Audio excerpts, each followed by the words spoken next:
Welcome to our channel. Today we how to withdraw using Bynder for enterprise branding workflows, full guide step by step clearly. To withdraw using Bynder for enterprise branding workflows, begin by logging into your Bynder account.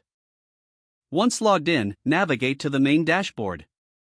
Locate the project or asset you wish to withdraw. Select the specific asset to view its details. Look for the withdraw option, usually found in the action menu. Click on the Withdraw button. A dialog box will appear, asking for confirmation to proceed. Review the details carefully to ensure you are withdrawing the correct asset. If needed, add a comment to provide context for your withdrawal. Confirm your withdrawal by clicking the Final Withdraw button in the dialog. After the process completes, you will receive a notification indicating the asset has been successfully withdrawn. Check your dashboard or project area for updates on the asset status. If you need to withdraw multiple assets, repeat the process for each one individually. For any issues, consult the help section or reach out to your administrative support.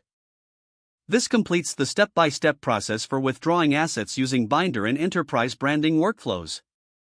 If the page does not load, refresh the browser or try again in a private or incognito window. Make sure you are using the correct email address, then retype it carefully to avoid small typos.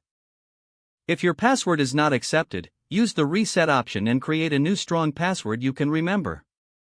Check your spam folder for verification or security emails, then complete any requested confirmation steps. Enable two-factor authentication if available to improve account security and reduce unauthorized access risk. After signing in, review your profile details so your contact information and settings are accurate and current. If you see an error message, note it down and try again after restarting your device and internet connection. Log out when you finish, especially on shared devices, to keep your account and payment information secure. If the page does not load, refresh the browser or try again in a private or incognito window. Make sure you are using the correct email address, then retype it carefully to avoid small typos. If your password is not accepted, use the reset option and create a new strong password you can remember. Check your spam folder for verification or security emails, then complete any requested confirmation steps.